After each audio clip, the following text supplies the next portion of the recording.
Avec sa couleur rouge vif et ses bouées sur le toit, l'Évasion ne passait déjà pas inaperçue l'an dernier lorsqu'il a posé l'ancre à Port-Camargue.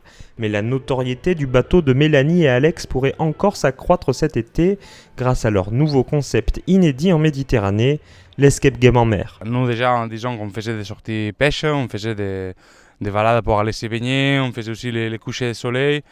Et là, cette année, on avait un peu peur si les gens ne pouvaient pas se déplacer trop loin. On voulait aussi arriver à des gens d'ici du coin. Et ça, c'est peut-être une activité que tu peux faire peut-être juste les samedis ou les dimanches, même si tu n'es pas en vacances. Tous les gens d'ici du coin, de Montpellier, de Nîmes, ou même de Rodouroi, ou Aigues-Mortes, ils peuvent venir la faire, l'activité.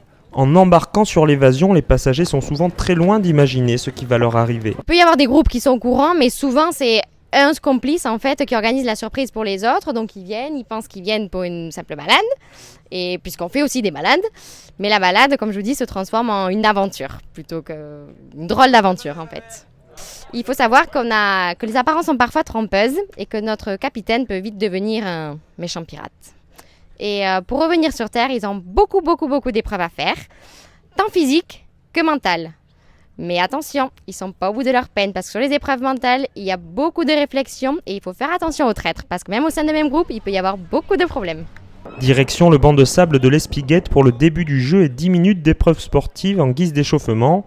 Et si l'humeur est d'abord à la rigolade, les sourires s'effacent rapidement pour laisser place à la concentration, indispensable à la résolution des premières énigmes, qui sont parfois bien plus complexes qu'on ne pourrait l'imaginer. L'escape game, en gros, il faut savoir que ça dure à peu près 1 heure. Donc vous avez 1 heure pour résoudre des énigmes. Normalement, au bout d'1 heure, si vous n'avez pas réussi, il y a des perdants. Nous, on ne veut pas mettre de négatif dans la vie des gens, donc on prolonge un petit peu l'aventure s'il faut, mais l'escape game chez nous se termine toujours par contre. Elle est toujours à terminer.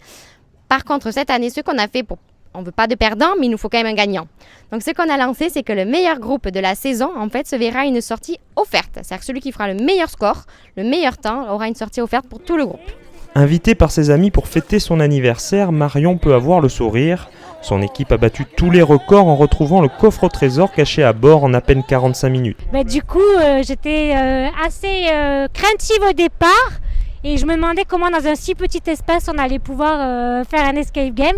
Et en fait, c'est énorme tout ce qu'ils ont pu cacher dans un si petit parcours. Et c'était super d'être en mer au milieu de rien sur une île. Les plus compétiteurs auront tout l'été pour tenter d'améliorer le temps de Marion, qui profite quant à elle avec ses amis des derniers instants sur le bateau et de l'inévitable sangria offerte par les propriétaires.